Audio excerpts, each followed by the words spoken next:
একাত্তর সংযোগে আপনাদের সাথে আছি আমি শাবনূর আজিম, এবং আজকে যে বিষয়ে কথা বলতে চাই তা কোনো নতুন বিষয় নয়। ভারত বাংলাদেশের সম্পর্ক দীর্ঘদিনের এবং মুক্তিযুদ্ধের সময় ভারতের যে অবদান আমাদের মুক্তিযুদ্ধের ক্ষেত্রে, সেই জন্য বাংলাদেশ প্রতি মুহূর্তেই প্রতিনিয়তই ভারতকে বিশেষভাবে মূল্যায়ন করে এসেছে। এবং বিশ্বজুড়ে যখন করোনা ভাইরাসের সংক্রমণ চলছে, সেই সময় যখন প্রধানমন্ত্রী পর্যায়ে ভারত বাংলাদেশের প্রধানমন্ত্রী নরেন্দ্র মোদী এবং মাননীয় প্রধানমন্ত্রী শেখ হাসিনার প্রথম ভার্চুয়াল বৈঠকটি সম্পন্ন হলো, সেই সময় আমরা দেখতে পেলাম সাতটি চুক্তি, প্রোটোকল এবং সমঝোতা স্মারক সই হলো। এই স্বাক্ষরিত বিষয়গুলোর মধ্য থেকে আমরা কি পাচ্ছি, কতটুকু সুবিধা আমরা পাবো, সেই বিষয়গুলো তো অবশ্যই আলোচনায় আনতে চাই। পাশাপাশি বাণিজ্য, জ্বালানি, কৃষিখাত সহ 7 খাতে যে সহযোগিতার ক্ষেত্রে সমঝোতা স্মারক সই হয়েছে, তার মধ্য দিয়ে আমাদের দুই দেশের অর্জনটি কী হবে, আমরা কিভাবে একে অপরকে দেখছি, এই আলোচনাটিও বারবার উঠে আসছে যে আমরা বহুদিন যাবত নানা রকম বৈঠক আলোচনার মধ্যে আছি, কিন্তু অমীমাংসিত যে ইস্যুগুলো আছে, সেই অমীমাংসিত ইস্যুগুলো মীমাংসার পথে এতটুকু হাঁটতে পেরেছে? কেন সবসময় সেগুলো অমীমাংসিতই থেকে যায়, নতুন নতুন বিষয় সামনে চলে আসে এবং তা নিয়ে আমরা কাজ করি, পেছনের দিকে কেন আমরা যেতে পারছি না, সেই আলোচনা আজকে থাকতে চাই। এবং আজকে আমাদের আলোচনায় সম্মানিত আলোচক হিসেবে আমরা যাদেরকে পেয়েছি, তাদের মধ্যে আছেন শমশের মোমিন চৌধুরী, বীর বিক্রম, সাবেক পররাষ্ট্র সচিব এবং রাষ্ট্রদূত, আছেন মোহাম্মদ হুমায়ুন কবির, সাবেক রাষ্ট্রদূত, এবং আছেন এম শহীদুল হক, সাবেক পররাষ্ট্র সচিব এবং সিনিয়র ফেলো, নর্থ সাউথ বিশ্ববিদ্যালয়। সকলকে স্বাগত জানাচ্ছি আজকে একাত্তর সংযোগের আলোচনায়। দর্শক, আপনারা আছেন, প্রশ্ন করতে পারবেন, মতামত জানাতে পারবেন সামাজিক যোগাযোগ মাধ্যমগুলোতে, এবং অনুষ্ঠানটি লাইভ স্ট্রিমিং চলছে আমাদের অফিসিয়াল ফেসবুক পেজে। আলোচনার শুরুতেই চলে আসতে চাই শমশের মোমিন চৌধুরী আপনার কাছে, এবং যেমনটি বলার চেষ্টা করছিলাম যে 7টি চুক্তি, প্রোটোকল এবং সমঝোতা স্মারকে স্বাক্ষরিত হয়েছে আজ, এবং যে প্রথম ভার্চুয়াল বৈঠক, সেই ভার্চুয়াল বৈঠকটিকে কেমন দেখলেন? যেই চুক্তিগুলো হলো, যেই বিষয়গুলোতে স্বাক্ষরিত হলো, সেখান থেকেই বা দু দেশের লাভটি কতটুকু, বা আমরা সামনের দিকে আসলে আমাদের এই সম্পর্কটিকে কতটুকু জোরদার করতে পারবো বলে মনে হচ্ছে? ধন্যবাদ আপনাদের সকলকে, এবং এই বিজয়ের মাসে সকলকে জানাই আমাদের বিজয়ের আন্তরিক অভিনন্দন এবং শুভেচ্ছা। আজকের যে ভার্চুয়াল বৈঠকটা হয়েছে বাংলাদেশের মাননীয় প্রধানমন্ত্রী শেখ হাসিনা এবং ভারতের প্রধানমন্ত্রী নরেন্দ্র মোদীর সাথে, এটা অত্যন্ত সময় উপযোগী বলে আমি মনে করি। এবং এই ধরনের শীর্ষ পর্যায়ে বৈঠক, এক বৈঠকে যে সমস্যার সমাধান হবে সেটা আশা করাটা যেমন হয়তো ঠিক নয়, একই সাথে আপনার যে প্রশ্নটা অত্যন্ত যৌক্তিক, যে আমরা কি আশার মধ্যেই থাকবো, প্রতিশ্রুতির মধ্যে থাকবো, সমাধানের দিকে এগোতে পারবো কিনা? কারণ দেখা যাচ্ছে যে কোনো কোনো ক্ষেত্রে আমরা সমাধানের দিকে এগোতে এখনো পারিনি। বিশেষ করে বাংলাদেশের মাননীয় প্রধানমন্ত্রী আবারও তিস্তা নদীর পানি বন্টনের কথা বলেছেন, এবং তিনি 2011-তে যে খসড়া সম্পূর্ণ করা হয়েছিল তার ভিত্তিতেই উনি তিস্তা নদীর পানি বন্টনের কথা, চুক্তির কথা উল্লেখ করেছেন। অর্থাৎ 2011-তে যে সমঝোতার ভিত্তিতে হয়েছিল সেটাই আমরা চাই। যে প্রতিউত্তর যেটা আমরা দেখলাম, যে যৌথ বিবৃতি এসছে ভারত এবং বাংলাদেশের পক্ষ থেকে, সেখানে ওই প্রতিশ্রুতির কথা কিন্তু রয়েছে, অগ্রগতির কথা কোনো উল্লেখ আমরা সেখানে দেখিনি। তো নিঃসন্দেহে সেটা নিয়ে আমাদের মনে প্রশ্ন থাকবে। তবে আরো 6টা নদীর কথা, অভিন্ন নদীর পানির বন্টনের কথা উল্লেখ করা হয়েছে। আশা করি সেগুলো ক্ষেত্রে কোনো অগ্রগতি হবে আগামীতে, এবং মন্ত্রী পর্যায়ে যৌথ নদী কমিশনের বৈঠক হবে। যৌথ নদী কমিশনটাকে অনেকদিন কিন্তু দীর্ঘদিন ধরে অচল করে রাখা হয়েছিল, গত কয়েক বছর ধরে। এটাকে এখন আবার সক্রিয় করা হয়েছে। আশা করি যে যৌথ নদী কমিশনের মাধ্যমে কারিগরি তথ্য বিনিময় এবং কোনো গ্রহণযোগ্য সুযোগ সমাধান খুঁজে বের করা যাবে। তবে কানেক্টিভিটির ক্ষেত্রে নিঃসন্দেহে আর একটু আমরা ইতিবাচক দিকে এগোলাম। আজকে চিলাহাটি এবং হলদিবাড়ির মধ্যে ট্রেন যোগাযোগ, যেটা 1965 সন থেকে বন্ধ ছিল, সেটাকে আবার চালু করার পদক্ষেপ আজকে নেওয়া হয়েছে। আগামী বছরের মধ্যে সেটা চালু হবে। এখানে কানেক্টিভিটির ব্যাপারে বলতে গিয়ে আমি বলতে চাচ্ছি যে কানেক্টিভিটি কিন্তু শুধু ভারত এবং বাংলাদেশের মধ্যে নয়। বাংলাদেশ চায় যে ভারতের মধ্যে দিয়ে আমরা ভুটান, নেপালের জন্য আমরা যেতে পারি, বা পণ্য আদান প্রদান করতে পারি, জনগণ আসা যাওয়া করতে পারে এই অঞ্চলে, শুধু দ্বিপাক্ষিক ক্ষেত্রে নয়। এবং এই যে রেল যোগাযোগ যেটা শুরু হবে, চিলাহাটি এবং হলদিবাড়ি, এটা দিয়ে আশা করব বাংলাদেশি জনগণ নেপাল ভুটানও যেতে পারবে এবং সেখান থেকে তারা এখানে আসতে পারবে। জি, সেই এক প্রশ্নতে নিশ্চয়ই ফিরতে চাই শামসুল চৌধুরী, তার কারণ ট্রানজিট সুবিধাটি বাংলাদেশে সমভাবে পাবে কিনা সেই প্রশ্নটি তো বাংলাদেশের জনমনে রয়েই যাচ্ছে। এই আলোচনা আমি আসবো এ পর্যায়ে। যদি একটু মোহাম্মদ হুমায়ুন কবির আপনার কাছে চলে আসি একই প্রশ্ন নিয়ে, আপনি আজকের বৈঠকটিকে কিভাবে দেখছেন এবং একই সাথে অমীমাংসিত যে ইস্যুগুলো আছে সেগুলো তো সামনে আসছে বলে মনে হচ্ছে না, সেগুলো আর কতদিন অমীমাংসিত থাকবে? ধন্যবাদ আপনাকে। আসলে অ্যাম্বাসেডর শামসের মধ্যে স্যার যেটা বললেন তার সাথে কণ্ঠ মিলিয়ে বলবো যে আহ, এই আজকের যে ভার্চুয়াল মিটিংটা দুটো মিনিং আমার কাছে আছে। একটা মিনিং হচ্ছে যে সিম্বলিক মিনিং। সিম্বলিক বলতে আমি বোঝাচ্ছি এই যে ধরেন 17 তারিখে জাস্ট আমাদের বিজয় দিবসের পরপরই এই বৈঠকটা, এটার একটা কিন্তু ওই যে সিম্বল বা আমরা কি বলবো এটাকে, যে দৃশ্যমানতার দিক থেকে দুই দেশের ঐতিহাসিক যে যোগাযোগ, যে ঐতিহাসিক আমাদের যে ইতিহাস, যেটাকে ফাউন্ডেশনাল একটা এলিমেন্ট আমরা বলতে পারি, তার প্রতি আমাদের দৃষ্টিটাকে আবার বা আমাদেরকে আবারও সেটা মনে করিয়ে দেওয়ার জন্য এই তারিখটা বিশেষ করে আমার ধারণা খুব ভেবেচিন্তেই নির্ধারণ করা। আরো একটা বিষয় আমার কাছে মনে হয় যে এই সিম্বলের দিক থেকে, সেটা হচ্ছে যে দুই দেশের প্রধানমন্ত্রী কিন্তু পারস্পরিক নেতৃত্বের প্রতি আস্থার প্রকাশ দেখিয়েছেন। তো এটাও আমি মনে করি যে মূলত এটা সিম্বলিক। তার কারণ দুই দেশের প্রধানমন্ত্রী পর্যায়ে যে কোনো ধরনের বৈঠক হলে সেটা এমনিতেই গুরুত্ব বহন করে, এবং এই বৈঠকটা তো গত মার্চ মাসে হওয়ার কথা ছিল। তো সেই মার্চ মাসে কোভিড এর কারণে হয়নি বলে এখন এই ডিসেম্বর বা আজকে হলো। তো সেই ক্ষেত্রে দুই দেশের প্রধানমন্ত্রী পর্যায়ে প্রায় নিয়মিত বৈঠকের যে আমাদের যে কার্যক্রমটা আছে তারই একটা প্রতিফলন এখানে দেখলাম, এবং সেটা আমি মনে করি যে যে কোনো বিচারে এটা ইতিবাচক একটা ঘটনা। এবং দুই দেশের সরকার প্রধানদের মধ্যে যোগাযোগ এবং তারা যখন আলাপ আলোচনা করেন তখন ধরে নিতে হবে যে এটা স্বাভাবিক প্রক্রিয়া হিসাবেই দুই দেশের সম্পর্ককে একটা লিফট বা একটা সামনের দিকে এগিয়ে যাওয়ার গতি সঞ্চার করবার একটা সুযোগ তৈরি করে। এবার যে আপনি বলছেন যে আমরা অন্যান্য বিষয়ে 7টা MoU, terms of reference, protocols এগুলো হয়েছে, এবং যেগুলো হয়েছে সেটা আমরা জানি বন্য প্রাণী সংরক্ষণ, হাতির অভয়ারণ্য সৃষ্টি করা, বরিশাল শহরে সুয়েজ প্ল্যান্টের পরিশোধনের বিষয়টা আছে, অন্যান্য বিষয়গুলো আছে, ঢাকা আমাদের বঙ্গবন্ধু মিউজিয়ামের সাথে দিল্লি মিউজিয়ামের যোগাযোগ এইরকম। তবে স্যার যেটা বলছিল আমি ওনার সাথে একমত। একটা জায়গাতে কিন্তু একটা মৌলিক পরিবর্তন আসবার ইঙ্গিত পাওয়া যাচ্ছে, সেটা হচ্ছে যে এই চিলাহাটি হলদিবাড়ি।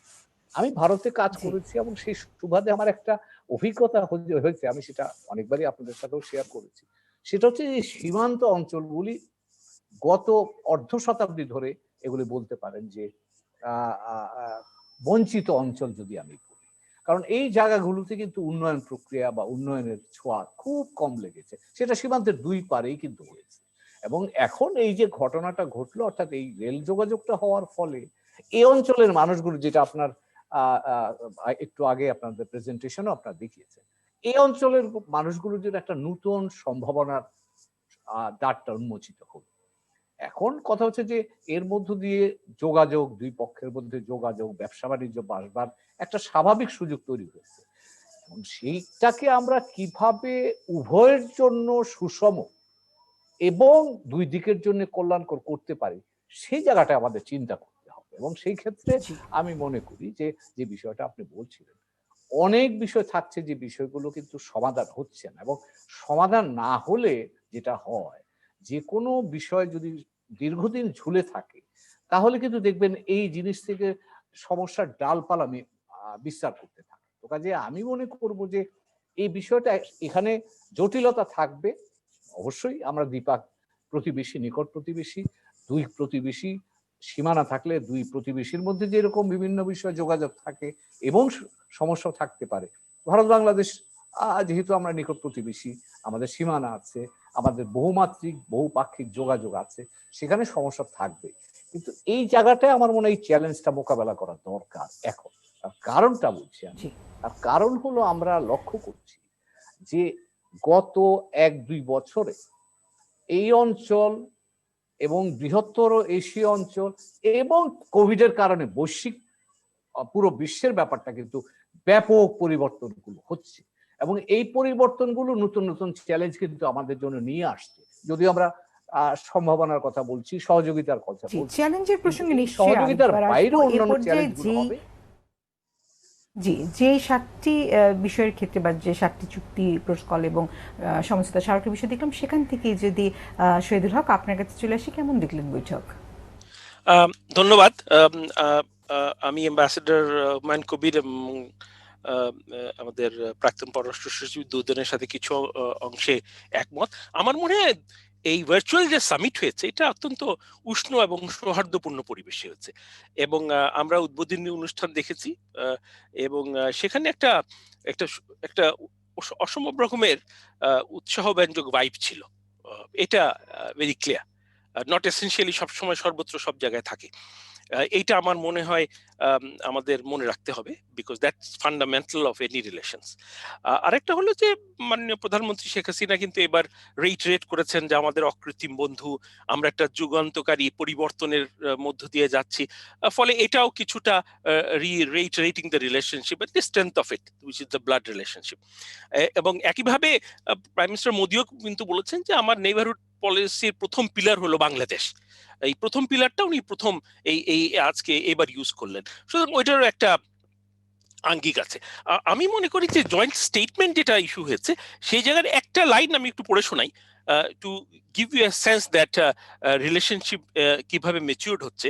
সেটা হলো ওনারা বলছেন যে they emphasize the relation between Bangladesh India based on fraternal and reflective of an all encompassing partnership based on sovereignty, equality, trust and understanding that transcends a strategic partnership. আমার মনে হয় এই একটা সেন্টেন্সের মধ্যে পলিটিক্যালি ডিফাইন করা হয়েছে খুব সুন্দরভাবে, এবং আমার মনে হয় it both comes from the same strength and recognizing that no both have a say in the relationship, and এইটা মানে স্ট্র্যাটেজিক রিলেশনশিপের আরো বাইরে। এইটা হলো আমার অ্যাসেসমেন্ট। যেই নতুন জিনিসগুলো এসে, পুরনো জিনিস তো আছেই, ট্রেডিশনাল জিনিসগুলো আছে, আমাদের প্রাক্তন পররাষ্ট্র সচিব সুন্দর করে বলেছেন। আমি মনে করি নতুন যে ক্ষেত্রগুলো এসছে তার মধ্যে আমরা দেখতেছিলাম যে আমরা ওই ট্রেড আর বাণিজ্য নিয়ে একটা সর্ট অফ একটা স্ট্যাটাস কোর মধ্যে আটকে গেছিলাম। ওইখান থেকে বেরিয়ে আসার একটা ইঙ্গিত দেখতে পাচ্ছি, সেটা হলো যে দ্রুত একটা স্টাডি শেষ করা হচ্ছে, সেটা হলো bilateral comprehensive economic partnership agreement. যে আমরা তো নানাভাবে অ্যাডহক বেসিসে খন্ড খন্ড ভাবে ব্যবসা বাণিজ্য ইনভেস্টমেন্ট করছি, এটাকে একটা কম্প্রিহেনসিভ ফ্রেমওয়ার্কে নিয়ে আসে, এবং আপনারা জানেন যে অনেক দেশই এটা করছে। আমার মনে হয় ওইটা একটা অত্যন্ত আশাব্যঞ্জক জায়গা, how it evolves and gets a shape afterwards in terms of trade investment. আরেকটা হলো যে চিফ এক্সিকিউটিভ অফিসারদের ফোরাম, এটা সরকারের তৈরি ফোরাম, কিন্তু এখানে বেসিক্যালি বিজনেস হাউসরা পার্টিসিপেট করবে, এটাও আমি মনে করি একটা ইনোভেশন। এই দুটো দিক আছে। আর আমাদের মাননীয় প্রধানমন্ত্রী খুব সুন্দরভাবে ওপেনিং স্টেটমেন্টে বলেছেন যে আমরা একটা রিজিওনাল ভ্যালু চেইন তৈরি করার চেষ্টা করি, যে জিনিসটা কোভিড এর কারণে ভেঙে পড়েছে। আর একটা ক্ষেত্র আমি যাব, সেটা হলো আইটি, যেটা আগের যদি আমরা তুলনা করি ঠিক এইভাবে আগে আলোচনাগুলো সামিটগুলো, তাহলে দেখবো যে আইটি ইনভেস্টমেন্ট সাইবার সিকিউরিটি এটা ঠিক ওইভাবে আসেনি যেটা এবার নতুন করে এসছে। আর একটা জিনিস আমাদের মনে রাখতে হবে, ট্রেডের ক্ষেত্রে কিন্তু প্রগ্রেস হয়েছে। যেমন আমাদের যে ট্রেড ডেফিসিট ছিল গত বছর 26% আমাদের ফেভারে এসছে, মানে বাংলাদেশে trade is getting much more space in India, both in terms of diversification and access. সেটা আমার মনে হয় আমাদের মনে রেখে আমাদেরকে সামনের পথ চলতে হবে। আমার মনে হয় পরে আবার আসবো, অবশ্যই চলতে হবে। জি অবশ্যই শহীদুল হক, আমি অবশ্যই ফিরবো আপনার কাছে। এবং সেই জায়গায় আপনি যে প্রশ্নগুলো তুলেন এবং আমরা যে আলোচনার মধ্যে দিয়ে বারবার জিনিসগুলো বলার চেষ্টা করছিলাম, যে সম্পর্ক ভালো করার চেষ্টাটি তো আমাদের আছে, এবং আমাদের সম্পর্ক যথেষ্ট মাত্রায় ভালো আছে বা কূটনৈতিক সম্পর্ক যথেষ্ট বেগবান আছে, সেটি আমরা বলতেই পারি। কিন্তু তারপরেও যে প্রশ্নটি বা আজকের বৈঠকের দিকে পুরো বাংলাদেশ যেভাবে আশার আলো নিয়ে তাকিয়েছিল, সেই জায়গা থেকে প্রশ্নটি আসে যে যখন অমীমাংসিত বিষয়গুলো বারবার আসে, পানি বন্টন চুক্তির কথা বলি, তিস্তার কথা বলি, অথবা সেখানে সীমান্ত হত্যাকাণ্ড, ট্রেডের কথা আপনি বলছিলেন, কিন্তু শুল্ক বাধা যে বিষয়টা আছে, এই বিষয়গুলোর সমাধান কি আমরা সেই অর্থে কূটনৈতিকভাবে, কৌশলগতভাবে কোনোভাবে করার কোনো রকম কোনো সুযোগ পেলাম কিনা, অথবা তার বিষয়ে কোনো রকম কোনো অগ্রগতি আপনারা দেখতে পাচ্ছেন কিনা? সে জায়গায় অবশ্যই আরেকবার আসতে চাই একটা বিরতি থেকে ফিরে এসে।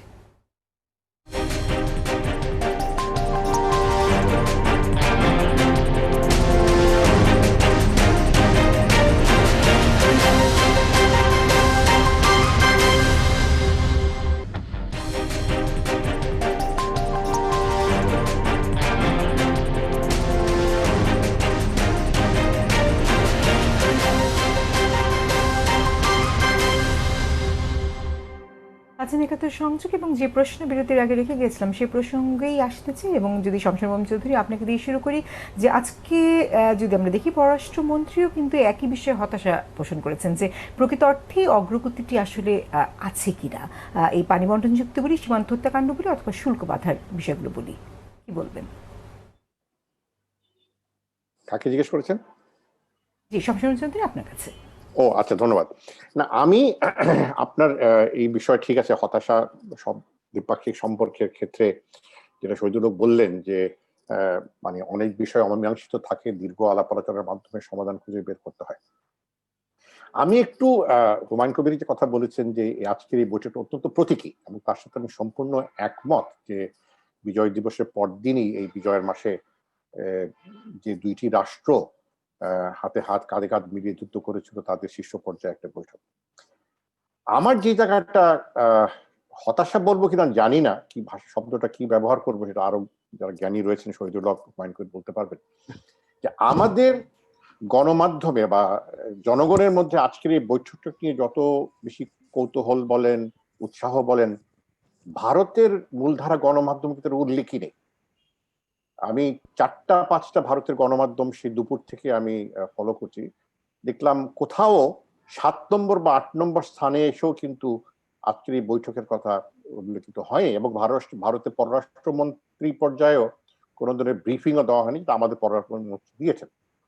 তো এইটা একটা প্রশ্ন আমার মনে জাগে, দ্বিপাক্ষিক সম্পর্ক কিন্তু শুধু সরকার মহলে বা রাজনৈতিক পর্যায়ে থাকাটা, সীমাবদ্ধ থাকাটা বোধহয় সম্পর্কের দৃঢ়তাটা গড়ে ওঠে না। এটা গড়ে ওঠে যখন জনগণের মাধ্যমে এটা বিস্তার ঘটে, এবং সেইখানে ভারতের গণমাধ্যমে এটা নিয়ে কোনো উল্লেখ নাই। এটা আমার জন্য কেন উদ্বেগ, বিশেষ করে যখন ভারতের বর্তমান পররাষ্ট্রমন্ত্রী জয়শঙ্কর একটা বই লিখেছেন সম্প্রতিকালে, দ্য ইন্ডিয়া ওয়ে, সেখানে বইটা রিভিউ আমি লিখেছি একটা, সেই বইটাতে কিন্তু উনি প্রকাশ্যে উল্লেখ করেছেন 1971-এ ভারতের ভূমিকা, ভারতের পররাষ্ট্র নীতির ক্ষেত্রে সবচেয়ে বেশি উল্লেখযোগ্য একটি ঘটনা। মানে ভারতের মর্যাদা অঞ্চলে এবং বহির্বিশ্বে ভিন্ন মাত্রায় চলে গেছিল, কিন্তু আজকে কিন্তু ভারতের সেই ধরনের চেতনাটা আমরা দেখছি না। এটা আমাদের কাছে একটু মানে প্রশ্ন মনে থেকে যায় যে এটা কি শুধু আমরাই এটা নিয়ে কথাবার্তা বলবো, আলাপ আলোচনা করব, ভারতের কি কোনো গাইড? এই বিজয় তো শুধু বাংলাদেশের বিজয় না, হ্যাঁ আমাদের জন্য বিরাট বিজয়, তবে ভারতের জন্য কিন্তু একটা বিজয়। তারপরে আমি আসছি শহীদুল হকের যে বিষয়টা, যে কি কি বিষয় আলাপ আলোচনা হলো, কি ধরনের আলাপ আলোচনা হলো, আঞ্চলিক এবং দীর্ঘমেয়াদী কিছু অর্থনৈতিক কারিগরি চুক্তি স্বাক্ষর হলো, বা কম্প্রিহেন্সিভ ইকোনমিক কোঅপারেশন, অর্থাৎ শুধু মানে খণ্ডিত নয়, সার্বিকভাবে আমরা সম্পর্কটাকে গড়ে তুলতে চাই। সেখানে আমি মনে করি যে বাংলাদেশ এক পর্যায়ে এখন এসছে মাননীয় প্রধানমন্ত্রীর অত্যন্ত দূরদর্শী নেতৃত্বের কারণে, যে আমরা শুধু দ্বিপাক্ষিক ভারত বাংলাদেশ দ্বিপাক্ষিক সম্পর্ককে আঞ্চলিক ক্ষেত্রে কতটুকু আমরা এটার প্রভাব বিস্তার করতে পারবো, সেই বিষয়টা কিন্তু নিয়ে আমাদের ভারতের সাথে আলাপ আলোচনার প্রয়োজন। কারণ ইতিমধ্যে চীনের উদ্যোগে রিজিওনাল কম্প্রিহেন্সিভ ইকোনমিক পার্টনারশিপ একটা চুক্তি স্বাক্ষরিত হয়েছে, সেখানে বাংলাদেশও নেই, ভারতে নেই।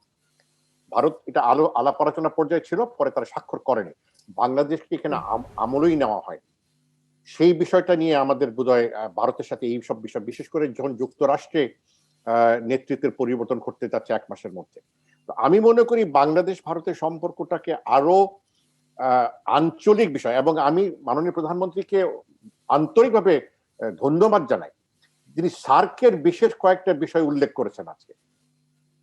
এতে পরিষ্কারভাবে ইঙ্গিত করেছেন যে সার্কের মাধ্যমে শুধু সার্কের যে শীর্ষ সম্মেলন তা নয়, অনেক ধরনের কারিগরি সহযোগিতা যেটা সার্কের মধ্যে ছিল সেগুলিকে পুনর্জীবিত করার জন্য প্রধানমন্ত্রী আজকে আহ্বান জানিয়েছেন। এটা কিন্তু অত্যন্ত আমি বলবো যুগান্তকারী একটা বক্তব্য আমাদের প্রধানমন্ত্রী দিয়েছেন। তো শুধু দ্বিপাক্ষিক সম্পর্কে আমাদের তিস্তার পানি বন্টন নদী আমরা এখনো সমাধান খুঁজে বের করতে পারলাম না, বা সীমান্ত এলাকায় হত্যাকাণ্ড এখনো কমে আসেনি, শূন্যের খাতে নামে আসেনি। ভারতের প্রধানমন্ত্রী আজকে আমাদেরকে প্রতিশ্রুতি দিয়েছেন যে মরণাস্ত্র ব্যবহার করা হবে না। আরে তোমরা মরণাস্ত্র ব্যবহার করো না লাঠি ব্যবহার করো সেটা আমাদের জানার বিষয় না, আমাদের জানার বিষয় শূন্যের খাতে নামবে কিনা, সেই বিষয়টা সেখানে রাজনৈতিক অঙ্গন থেকে আমাদের প্রধানমন্ত্রী দেখেছেন। তো আমি মনে করি ভারত বাংলাদেশ যে জানুয়ারি থেকে এখন পর্যন্ত 42 জন বাংলাদেশি নিহত হয়েছে এই সীমান্তে, এবং গতকালও কিন্তু এক তরুণের মৃত্যুর খবর আছে। কাজে এটি আসলে বন্ধ হয়নি। আমার প্রশ্ন যেটা শবনম, যে ভারত নেপালে সীমান্ত এলাকায় 4 জন নিহত হয়েছেন কিনা এই যে সময় কথা আপনি বললেন, তবে বাংলাদেশের সীমান্ত এলাকায় কেন কেন এই হত্যাকাণ্ড ঘটবে, এই প্রশ্নটা কিন্তু জনগণের মধ্যে বারবার এসে, আমি শুধু সরকারের ক্ষেত্রে বলছি না, জনগণের মধ্যে কিন্তু এই প্রশ্নটা থাকে যে এত ঐতিহাসিক বন্ধুত্ব, এত গভীর বন্ধুত্ব, নিবিড় বন্ধুত্ব, এবং এই বার্তাটা কিন্তু শুধু ভারত বাংলাদেশের ক্ষেত্রে, এর বাইরেও কিন্তু এই বার্তাটা গেছে যে আমাদের সম্পর্কটা ট্রান্সেন্ড স্ট্র্যাটেজিক পার্টনারশিপ। অত্যন্ত তাৎপর্যপূর্ণ একটা কথা পুনরাবৃত্তি করা হয়েছে, এটা 2017 সালে বলা হয়েছিল, এখন পুনরাবৃত্তি করা হয়েছে। জি, আমি অবশ্যই ফিরবো যদি হুমায়ুন কবির আপনার কাছে চলে আসি, এবং এই একই প্রসঙ্গে যদি একটু কথা বলি যে আমাদের দিক থেকে তৎপরতার জায়গাটি আপনি কতটুকু দেখেন। মাননীয় প্রধানমন্ত্রীর বক্তব্য আমরা যেটি পাই সেটি কিন্তু অনেক সময় আমরা দেখি যে কূটনৈতিক তৎপরতা আমাদের যে পররাষ্ট্র মন্ত্রণালয়ের পক্ষ থেকে থাকে তার থেকে অনেক বেশি এগিয়ে, কিন্তু সেই অনুযায়ী কি পুরো টিমটি চলতে পারছে? ধন্যবাদ আপনাকে। আসলে মানে পররাষ্ট্র মাননীয় প্রধানমন্ত্রী হচ্ছেন তো বাংলাদেশের 1 নম্বর কূটনীতিবিদ, এটা কিন্তু মনে রাখতে হবে। ওনার নির্দেশনাতেই কিন্তু মন্ত্রণালয়গুলো চলে। তো কাজেই উনি যখন যে নির্দেশনা দেন সেটা কিন্তু গুরুত্ব অনেক বেশি, এবং সেটাই নির্দেশনা আমাদের জন্য। এখন আমি একটু যাই অ্যাম্বাসেডর শামসের মোবিন স্যার যে কথাটা বলেন, খুবই তাৎপর্যপূর্ণ কথা। আজকে আপনি যদি এশীয় অঞ্চল দেখেন, এটা ভারত বাংলাদেশ বাইল্যাটারাল রিলেশনশিপটা শুধু বাইল্যাটারাল থাকলে কিন্তু হবে না এখন আর। তার কারণ হলো যে আপনি দক্ষিণ পূর্ব এশিয়া এবং দূরপ্রাচ্যে যদি যান, সেখানে আসিয়ানকে কেন্দ্র করে একটা বড় কাঠামো তৈরি হচ্ছে। সেটা আসিয়ান এবং তার ডায়ালগ পার্টনার্সরা ছিল। এখন গত মাসে এরা এখন আসছে 15টা দেশ মিলে, যেখানে অস্ট্রেলিয়া আছে যার সাথে চীনের সম্পর্ক ভালো না, নিউজিল্যান্ড আছে, জাপান আছে, সাউথ কোরিয়া আছে, এবং তারা মিলে কিন্তু খেয়াল করেন অর্থনৈতিক সমৃদ্ধির জন্য রাজনৈতিক মতবাদের বাইরে গিয়ে তারা পুরো অঞ্চল নিয়ে একটা অর্থনৈতিক কাঠামো গড়ে তুলেছে, এবং আগামী দিনের এশীয় অর্থনীতির কেন্দ্রবিন্দু হবে এই জায়গাটা। এখন আপনি যদি আসেন, এখানে আমরা দক্ষিণ এশিয়াতে আজ পর্যন্ত কোনো সংগঠন নাই, আমরা বাইলেটারাল অর্থনীতির কথা বলছি, কম্প্রিহেনসিভ অর্থনীতির। আমি এবার তাহলে একটা একটা করে বলি, যেটা আমাদের প্রত্যাশার কথাটা বলছি, সমালোচনা করছি না। বাইলেটারাল যদি বলি, দুই দেশের বাণিজ্যের কথা যদি বলেন, দুই দেশের বাণিজ্যে আমরা $1 বিলিয়ন ভারতের রপ্তানি করি, $1 বিলিয়ন প্লাস মাইনাস। ভারতের রপ্তানি কিন্তু সেই তুলনায় আপনি অনেক গুণে বেশি, এবং সেই ক্ষেত্রে আমরা রপ্তানি করবার জন্য অশুল্ক এবং আধা শুল্ক বাধা কিন্তু অনেক আছে। পাটের মতো একটা সহজ জিনিস, সেটা গত প্রায় 5-6 বছর ধরে কাউন্টার ভেলিং ডিউটির আওতায় পড়ে আছে। মাননীয় প্রধানমন্ত্রী 2017 সালে নিজে ভারতের কাছে অনুরোধ করেছিলেন যে আপনারা এটা প্রত্যাহার করেন। ভারত কিন্তু সেটা আজও প্রত্যাহার করে। হাইড্রোজেন পারক্সাইড বাংলাদেশ কতখানি উৎপন্ন করে, তার বিরুদ্ধে কাউন্টার ভেলিং ডিউটি আপনি ওখানে আছে। গার্মেন্ট যাচ্ছে $500 মিলিয়ন, এখন সেটা নিয়ে প্রশ্ন আসছে যে বাংলাদেশ থেকে এই গার্মেন্টস আসলে এর বিরুদ্ধে কাউন্টার ভেলিং ডিউটি বা অন্য কোনো প্রতিবন্ধকতা তৈরি করা যায়। এগুলি ভারতে আলাপ আলোচনা হচ্ছে কিন্তু গেল এটা।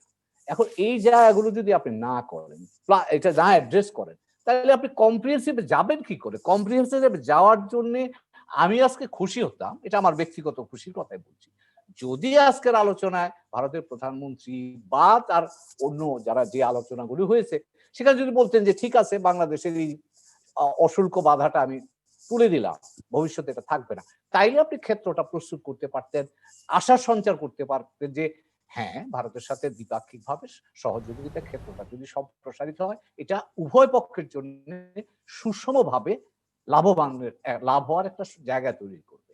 আর স্যার যেটা বলছিলেন আমি একেবারেই একমত। আজকে কোভিড এর কথা বলছি, ঘুরিয়ে আমরা সার্কের কথা বলছি। আমরা কোভিড এর মতো সারা পৃথিবী যেখানে একে অপরের সহযোগিতা করতে বাধ্য হচ্ছে, যেখানে আজকে চীনের সাথে মার্কিন যুক্তরাষ্ট্রের এত টেনশনের পরেও তারা কোভিড, ক্লাইমেট এগুলো নিয়ে কিভাবে কাছাকাছি আসতে পারেন সে বিষয়গুলো আলোচিত হচ্ছে। তো সেই ক্ষেত্রে আমি মনে করি দক্ষিণ এশিয়া অঞ্চলে এটা খুব জরুরি হয়ে পড়েছে। শুধু বাংলাদেশ ভারতের সম্পর্ক নিশ্চয়ই এটা একটা গুরুত্বপূর্ণ বিষয়, আমরা এটাকে সম্মান করি, কিন্তু এই সম্পর্কটাকে আমরা বিস্তৃত করি না কেন এই অঞ্চলের একটা টেমপ্লেট হিসাবে? এবং অবশ্যই ফিরবো এবং সেক্ষেত্রে কোভিড প্রসঙ্গ যেহেতু তুললেন, ভ্যাকসিন প্রসঙ্গ নিশ্চয়ই কথা বলতেই চাই, কারণ আজকের বৈঠকে আবার ভ্যাকসিন প্রসঙ্গটি সেভাবে আসেনি, এ নিয়েও একরকম জনমনে হতাশা দেখা দিল কিনা তা কিন্তু প্রশ্ন থেকেই যাচ্ছে। মোহাম্মদ শহীদুল হক, আপনার কাছে আমি অবশ্যই ফিরছি একটা বিরতি ফিরে এসে।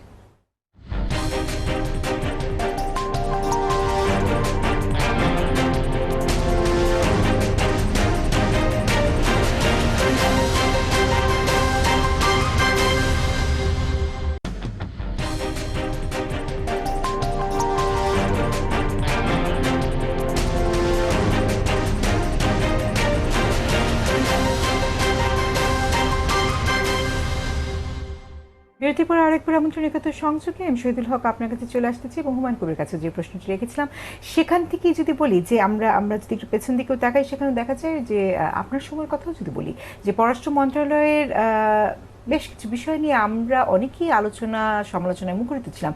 কারণটি কি, যখন শান্তিনিকেতনে বঙ্গবন্ধু ভবন উদ্বোধনে মাননীয় প্রধানমন্ত্রী যান, সেখানে তিনি যেভাবে বক্তব্য রেখেছেন কখনো কখনো মনে হচ্ছে পররাষ্ট্র মন্ত্রণালয় সেই স্পিডে দৌড়তে পারছে কিনা। ঠিক একইভাবে জাতিসংঘে যখন মাননীয় প্রধানমন্ত্রী রোহিঙ্গা ইস্যু সমাধানের জন্য সুনির্দিষ্ট 5টি প্রস্তাব রেখেছেন, সেই সময় পররাষ্ট্র মন্ত্রণালয়কে খুব ধীরে চলনীতিতে আমরা দেখতে পেয়েছি। সেই জায়গা থেকে আপনার কাছে একটু জানতে চাই যে আপনি বলছিলেন যে কোনো কোনো বিষয় অনেকগুলো বৈঠকের পরে অনেক সময় নিয়ে হবে, সেই অনেক সময় আর কত সময় বলে মনে হয় আপনার? ধন্যবাদ। পররাষ্ট্র মন্ত্রণালয়ের দক্ষতা, যোগ্যতা, গতি প্রশ্নে আমি আমার কোনো রকমের সন্দেহ নেই। আমার মনে হয় we have within the limited resources, limited man power, আমাদের ডিপ্লোম্যাটরা as good as any other diplomat. এই ব্যাপারে আমার মনে হয় যে সবারই গর্ব করা দরকার। আমার এখানে দুজন সিনিয়র কলিগ আছেন, they will also agree with it. But ডিপ্লোম্যাটদের যে ম্যানুভারেবিলিটি এটা ডিপেন্ড করে পলিটিক্যাল মাস্টার্সদের উপরে, সুতরাং ওই অ্যাঙ্গেল থেকে জিনিসটা দেখতে হবে। আমরা খুব স্লো চলি এই কথাটা বোধহয় ঠিক না। আসলে ডিপ্লোমেসিতে স্লো চলা, দ্রুত চলা আছে, সেটা আমরা সাধারণ মানুষ বুঝি না। না না, আসলে বোঝেন না কথাটা ঠিক না, যেহেতু একটু রিসার্চ করতে হবে, সেই জন্য আমার মনে হয় করার প্রশ্ন আছে। আমার মনে হয় যে আমাদের ডিপ্লোমেসিকে বা আমাদের ডিপ্লোম্যাটরা শুধু তো ফরেন অফিসেই বসেন না, আরো অনেক মন্ত্রণালয়ে বসেন। অ্যাম্বাসেডর হুমায়ুন কবির বললেন আমাদের মাননীয় প্রধানমন্ত্রী হলো 1 নম্বর ডিপ্লোম্যাট। সুতরাং মানে ডিপ্লোম্যাটরাই যে ডিপ্লোমেসি করে তা না, এখন তো বিজনেসম্যানরা ডিপ্লোমেসি করেন, আপনারাও ডিপ্লোমেসি করেন। সো তার মানে কি আমরা পুরো জাতিটাই স্লো যাই? এই কথাটা বোধহয় absolutely I tend not to agri. আমার মনে হয় যে আমার একটা জিনিস মনে রাখতে হবে যে বাংলাদেশের ডিপ্লোমেসিরা eventually will depend on the strength of Bangladesh. তার উপরেই ডিপ্লোম্যাটরা খেলা করবে। এই যে খেলা করবে এইটা কিন্তু ইন্ডিভিজুয়াল ক্যাপাসিটিতে খেলা করবে না। মানে আই ডোন্ট রিপ্রেজেন্ট আর I not use to represent America. আমি আমেরিকাকে রিপ্রেজেন্ট করতাম, আমার খেলার স্টাইলই অন্যরকম হতো। আমি যেহেতু বাংলাদেশকে রিপ্রেজেন্ট করি, আমার খেলার স্টাইল ডিফারেন্ট। এটা তো আপনার বুঝতে হবে যে বাংলাদেশ এখন একটা পর্যায়ে এসছে when Bangladesh matters. Time when Bangladesh did not matter in global politics. Let's be very frank. ওই অবস্থায় আপনি খেলতে গেলে তো আপনি পড়ে যাবেন মাঠে, আপনাকে কেউ নিবে না। তো সেই জন্যই আমার মনে হয় ওই অ্যাঙ্গেল থেকে দেখলে ভালো হবে। বাট আমার মনে হয় পররাষ্ট্র মন্ত্রণালয়ের যে কোনো ধরনের সমস্যা বা ডিপ্লোমেসি বা ক্রাইসিস ম্যানেজ করার ক্ষমতা আছে, এই ব্যাপারে আমার কোনো সন্দেহ নেই। ধন্যবাদ। জি, জি, এবং সেক্ষেত্রে রোহিঙ্গা প্রসঙ্গে যদি একটু আসি, আজকের আলোচনাতেও রোহিঙ্গা ইস্যুটি আসেনি, অন্যদিকে ভ্যাকসিনের প্রসঙ্গটি এসেছিল। সেই ভ্যাকসিন ক্ষেত্রেও হয়তো বা আমরা আরও কিছু বক্তব্য নরেন্দ্র মোদীর মুখ থেকে শোনার চিন্তায় ছিলাম বা আশায় ছিলাম, সেটিও আমরা পেলাম না। সেটিকে কিভাবে দেখছেন? আচ্ছা, একটা হলো যে আমরা কিন্তু কেবলমাত্র ওপেনিং সেশনটা দেখেছি, ওপেনিং স্টেটমেন্ট দুই প্রাইম মিনিস্টারের। তারপরে কিন্তু প্রধানমন্ত্রী। না ক্লোজ ডোর মিটিং করেছেন about I think about 90 minutes, if not I'm wrong. আমি তো ছিলাম না, আমি পরে শুনেছি। তো সেখানে কিন্তু অনেক জিনিস নিয়ে খোলামেলা আলাপ হয়েছে, যেটা পররাষ্ট্রমন্ত্রী মহোদয় পরে 1 ঘন্টার ব্রিফিং এ বলেছেন। সেখানে কোভিডেরটা খুব স্ট্রংলি এসছে, এবং আমার মনে হয় খুব ইন্ডিকেটিভ একটা কথা মোদি ওপেনিং সেন্টেন্সে বলেছেন যে আমরা যখনই Covid vaccine will be available, it will be also available for Bangladesh, এবং 3 কোটি ডোজের একটা এগ্রিমেন্ট হয়েছে। সুতরাং এটা যে আলোচনা হয়নি এটা না। একই সাথে ও জয়েন্ট স্টেটমেন্টে একটা জায়গায় দেখবেন যে এখন ইন্ডিয়া এবং বাংলাদেশ মিলে এই কোভিড রিলেটেড ভ্যাকসিন শুধু না, অন্যান্য রেমেডিয়াল মেজার্সেও তারা জয়েন্ট এফোর্ট নেবে, এই কথাটাও আছে। সুতরাং আমার মনে হয় কেউ দেখতে না চাইলে দেখবে না, কিন্তু ইট ইজ দেয়ার। একটা আরেকটা হলো রোহিঙ্গা ইস্যুতে অ্যাবসলিউটলি আমি as I can see and I have seen in many প্রধানমন্ত্রী বেশ শক্তভাবেই বলেন রোহিঙ্গা ইস্যুতে, এবং আমি শিওর এবারও বলেছেন। সেই জন্য স্টেটমেন্টে কিন্তু এসছে, বিশেষ করে বলা হচ্ছে যে যেহেতু তারা সিকিউরিটি কাউন্সিলে নন পার্মানেন্ট মেম্বার হিসেবে 1 জানুয়ারি থেকে টেক ওভার করবে, we are expecting some important role for them. এবং আমার মনে হয় ওই জায়গায় একটা বড় ধরনের আলোচনা হয়েছে। সুতরাং আলোচনা যে আমরা দেখিনি মানে আলোচনা হয়নি, কথাটা মনে হয় যে সেরকম নয়, ভাবা ঠিক সেরকম না। নয়। এখন এটিও হতে পারে যে জনসাধারণের আসলে প্রত্যাশাটি অনেক বেশি বলেই বোধহয় এত আলোচনা, এত সমালোচনা, এত প্রশ্ন। এই আলোচনাতে আরো একবার ফিরতে চাই, একটা বিরতিতে যাব। শেষ বিরতিতে ফিরে এসে সকলের সাথে কথা বলবো। আমি অবশ্যই ফিরছি শেষ বিরতি।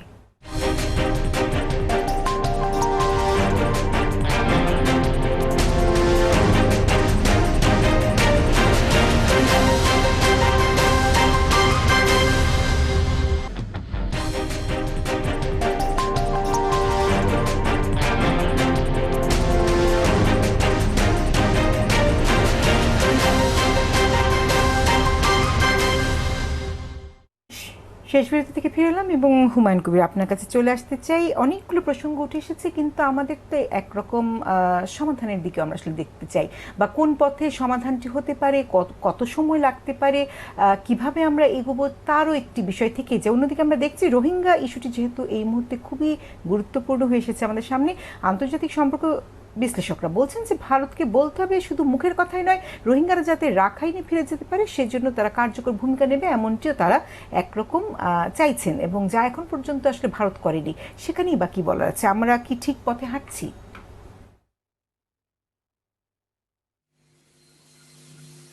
হুমায়ুন কবির। জি, ধন্যবাদ। আমরা তো ঠিক পথেই হাঁটছি, তার কারণ হলো যে আমরা চাই ভারত এখানে আরো সক্রিয় হোক, চীন আরো বেশি সক্রিয় হোক। আমরা এই উপলব্ধিটা তো আমাদের মধ্যে আছে, যেটা একা আমাদের পক্ষে সামাল দেওয়া সম্ভব না, বা আমরা যেভাবে রোহিঙ্গাদেরকে সেখানে ফেরত পাঠাতে চাই তাদের বাসভূমি, সেটা করতে গেলে বাংলাদেশের পাশে আন্তর্জাতিক সম্প্রদায় থাকতে হবে। বিশেষ করে যারা প্রতিবেশী বন্ধুরা আছে তাদেরকে একটা ভূমিকা পালন করতে হবে। এখন সেই জায়গায় এটা দুর্ভাগ্যজনক হলেও সত্যি কথা যে আমরা যেভাবে আমাদের বন্ধুদের পেতে চাচ্ছিলাম বা পেতে চাই, সেভাবে কিন্তু তাদেরকে আমরা পাইনি।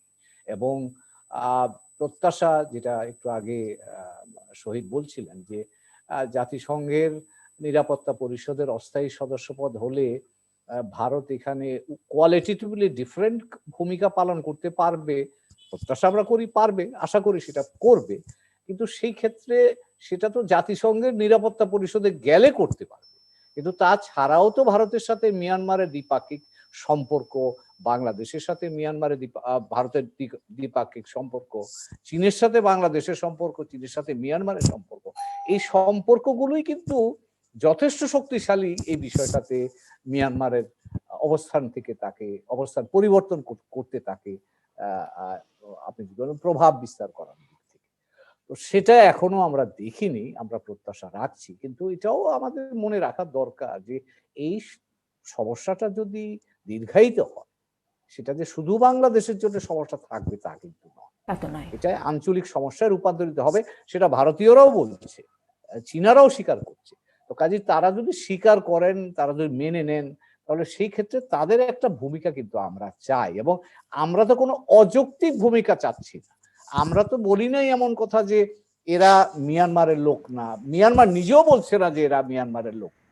এবং সেই জায়গায় তাদেরকে নিয়ে যাবার জন্য যেই জায়গাটা একটু কৌশলগত বা কোয়ালিটেটিভ একটুখানি ইনিশিয়েটিভ দরকার, সেই জায়গাটাতেই আটকে আছে বিষয়টা। এবং সেই ক্ষেত্রে আমি মনে করব যে এই কাজে যদি ভারত আমাদের সহায়তা দেয়, চীন যদি আমাদের সহায়তা করে, তাইলে তারা শুধু তাদের কাজ করবে না, তারা এই অঞ্চলের জন্যই একটা ইতিবাচক জায়গা তৈরি কাজটি করবে। এবং আমি জি, জানি। অনেক ধন্যবাদ। জি, অনেক ধন্যবাদ শহীদুল হক। আপনার কাছে চলে আসতে চাই, সার্বিকভাবে আমাদের পুরো বিষয়টিকে কিভাবে দেখছেন, এবং একই সাথে এই যে বৈঠকটি হলো, সেই বৈঠকটিও আগামীতে নিশ্চয়ই তার একটি ফল আমরা দেখতে পাবো, সেটি কতটুকু সুফল আমাদের জন্য বয়ে নিয়ে আসতে যাচ্ছে। আমরা ভার্চুয়াল সামিটে কথা বলছেন? জি, আচ্ছা, না না তো আমি সামগ্রিকভাবে আমি মনে করি যে এটা একটা সাকসেসফুল মিটিং হয়েছে। একটা প্রগ্রেসিভ টোন আছে, সেটা ট্রেডের ক্ষেত্রেই হোক, টেকনোলজির ক্ষেত্রেই হোক, অথবা কানেক্টিভিটির ক্ষেত্রেই হোক। আর আমাদের অ্যাম্বাসেডর শামসুল মঈন স্যার বলেছেন যে যে sort of linking up in the connectivity, এই প্রজেক্টটা অনেক দিন ধরে ছিল। এটা একটু বলা দরকার যে এটা থাইল্যান্ড, ইন্ডিয়া এবং মিয়ানমার একটা ইস্ট ওয়েস্ট করিডোর ডেভেলপ করেছে। ইটস ফাংশনিং, মানে আমি নিজে দেখে এসেছি যে ওখানে অ্যাপ্লাই করে আপনার বড় vehicles, it goes up to Vietnam.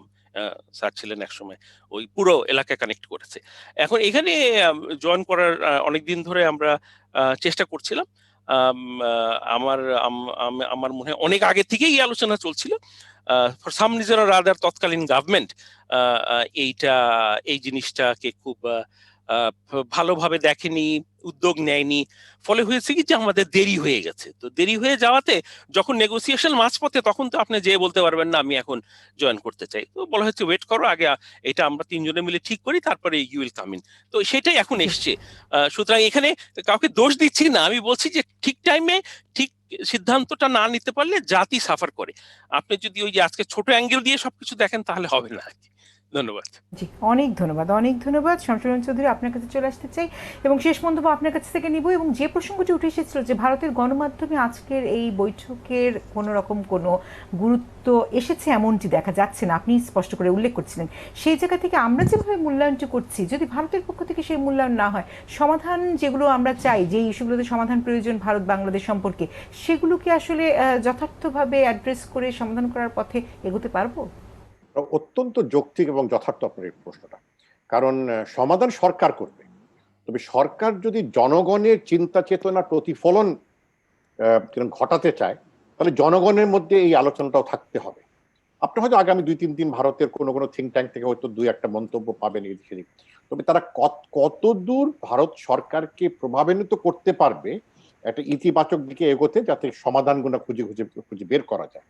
কারণ বাংলাদেশ কিন্তু ভারতের কাছে অত্যন্ত গুরুত্বপূর্ণ একজন প্রতিবেশী, এটা ভারত সরকার জানে, ভারতের জনগণকে ওটা বুঝতে হবে। বাংলাদেশ একজন দায়িত্বশীল প্রতিবেশী হিসাবে প্রধানমন্ত্রী শেখ হাসিনার, আমি বলবো যে সাহসিকতা এবং বাস্তবমুখী নীতি, এটার কারণে কিন্তু বাংলাদেশ একজন দায়িত্বশীল প্রতিবেশী হিসেবে নিজেকে প্রতিষ্ঠিত করতে পেরেছে। সেই মূল্যায়নটা কিন্তু ভারতকেও করতে হবে। তো এই ধরনের বৈঠক যখন হয়, এটা প্রত্যেকটা কিন্তু একটা, আমি সবসময় বলি বিল্ডিং ব্লক, মানে একটা বৈঠক হলো, এটা সব সমাধান আসলো না, কিছু দূর অগ্রগতি হলো বা নতুন ধরনের প্রতিশ্রুতি আসলো, আগামীতে আরেকটা হবে। তবে এই ধরনের বৈঠক আরো ঘন ঘন হবে বলে আমি আশা করি। সেখানে আমি আশা করবো যে ভারত সরকার বলবে যে শুধু ওই বছরে একবার ভার্চুয়াল মিটিং করলাম তা নয়, এটা এবং বিভিন্ন পর্যায়ে, মন্ত্রী পর্যায়ে হতে হবে, সচিব পর্যায়ে হতে হবে। যেহেতু মহামারীর কারণে হয়তো আপনি আসা যাওয়া হচ্ছে না, কিন্তু আজকাল তো প্রযুক্তির যুগ, এখানে তো আপনি ভার্চুয়ালি অনেক কিছু করতে পারেন। তো সেই এবং সেটি হবে, সেই প্রত্যাশাটি আমরা রাখতেই চাই। জি, এবং যেমনটি আপনি বলার চেষ্টা করেছেন যে এগুলো আসলে বিল্ডিং ব্লক, এক একটি ব্লক জোড়া লাগবে এবং সমাধানের পথে আমরা এগিয়ে যাব। এখন শুধুই অপেক্ষা আমরা কতটুকু সমাধানের পথে যেতে পারি এবং কত দ্রুত যেতে পারি, আমাদের কূটনীতি কত দ্রুতভাবে এগিয়ে যেতে পারে সেই প্রত্যাশা রাখতেই চাই যে আমরা খুবই সফল হব সেক্ষেত্রে। সকলকে আরও একবার ধন্যবাদ জানিয়ে আজকে আলোচনা শেষ করতে চাই। থাকবেন একাত্তরে। ধন্যবাদ।